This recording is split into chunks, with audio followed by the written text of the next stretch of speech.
ऐसी सुंदर एक कथा है। एक बार की बात, एक सेठ जी थे,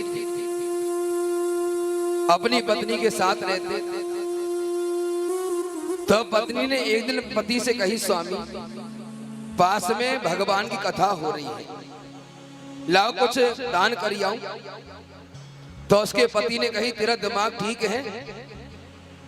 अरे दान कर आऊं, दान कर आऊं, तुझे बड़ी पड़ती है दान करने की, तुझे पता भी है कितनी मेहनत से कमाते हैं तब पैसा आता है।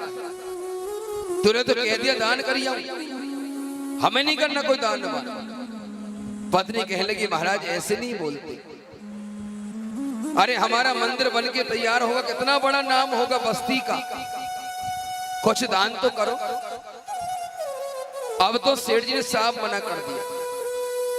पत्नी तुरंत अपनी गुल्लक में से 2000 रुपए लाई और कहने लगी, ये लो और ये दान कर आओ। अब उसने पैसे तो ले लिए, जाते जाते सोचने लगा, 2000 का नोट है, एसी का बिल ज्यादा आ गया तो काम आएगा, नाते रिश्तेदार आ गए तो काम आएगा, घर में कोई बीमार पड़ गया दवाई के काम आएगा, चाहे कुछ भी हो जाए 2000 का दान नहीं करूं। अब ये सोचते सोचते घर कथा में पहुंचे। तभी आरती हो रही थी और सेठ जी के पास आरती वाला आया। सेठ जी ने जेब में हाथ दिया, 1 रुपया निकाला, आरती में चढ़ा दिया। और जब आरती में 1 रुपया चढ़ाया ना, उनकी जेब से 2000 का नोट गिर गया।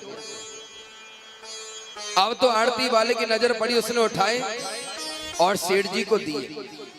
सेठ जी के, ये क्या है? महाराज ये आपके पैसे हैं।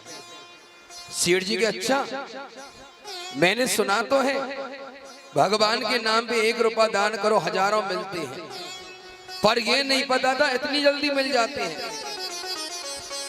अब तो सेठ जी ने वो 2000 का नोट भी आरती की थाली में चढ़ा दिया। अपने घर पे आए, घर पे आए तो पत्नी ने कही, बेटा सब्जी लेने जाएगा, ला कुछ पैसे दे दो।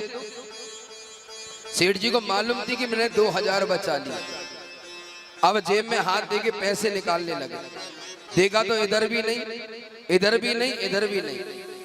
सेठ जी समझ गए कि 2000 का नोट मेरा ही था। अब तो सेठ जी महाराज बड़े दुखी होकर बैठ गए। पत्नी ने कही, स्वामी क्या हुआ? अरे तू चुप रह, तेरे चक्कर में नुकसान हुआ है। सेठानी ने कही, महाराज बताओ तो सही क्या हुआ। सेठ जी ने सारी बात बता दी। सेठानी कहने लगी, सेठ जी भगवान को जो हमसे लेना होता है ना, वो लेते हैं चाहे कुछ भी हो जाए।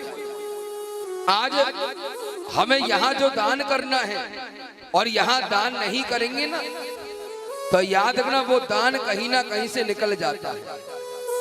ये मैं नहीं, शास्त्र कहता है। अपने सामर्थ्य के अनुसार हमें कुछ ना कुछ देना चाहिए, कभी लोभ नहीं करना चाहिए। जब पत्नी ने ये सारी बात कही तो आज पत्नी कहने लगी, महाराज दुखी मत होइए, भगवान ने जो दान लिया है ना, ये कहीं ना कहीं हमारे काम अवश्य आएगा। अब तो सेठानी ने बच्चे को पैसे दिए, सब्जी लेने गया, 1 घंटा बीत गया, नहीं आया, 2 घंटे बीते, नहीं आया। सेठ जी परेशान हो गए, दुखी हो गए।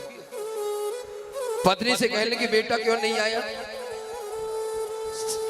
सेठानी भी घबराने लगी। थोड़ी देर बाद फोन आया, सेठ जी आपके बच्चे का भयंकर एक्सीडेंट हो गया और गाड़ी का सत्यानाश हो गया। जैसे सेठ जी ने सुनी, पछाड़ खा के गिर पड़े, रोने लगे, चिल्लाने लगे, हे भोलेनाथ मेरे बच्चे की रक्षा करो, मुझे धन दौलत कुछ नहीं चाहिए, गाड़ी बंगला नहीं चाहिए, मेरा सब कुछ आप ले लो, लेकिन मेरे बच्चे की रक्षा करो। पछाड़ खा के गिर पड़े। पत्नी कहने लगी, स्वामी मुझे विश्वास है आज भगवान ने हमारा दान स्वीकार किया है, हमारे बच्चे को कुछ भी नहीं होगा। थोड़ी देर बाद फिर फोन आया, सेठ जी आपके बच्चे की गाड़ी का एक्सीडेंट हुआ, गाड़ी का सत्यानाश हो गया, लेकिन बच्चे के शरीर पर एक खरोंच नहीं आई। ये है दान की महिमा।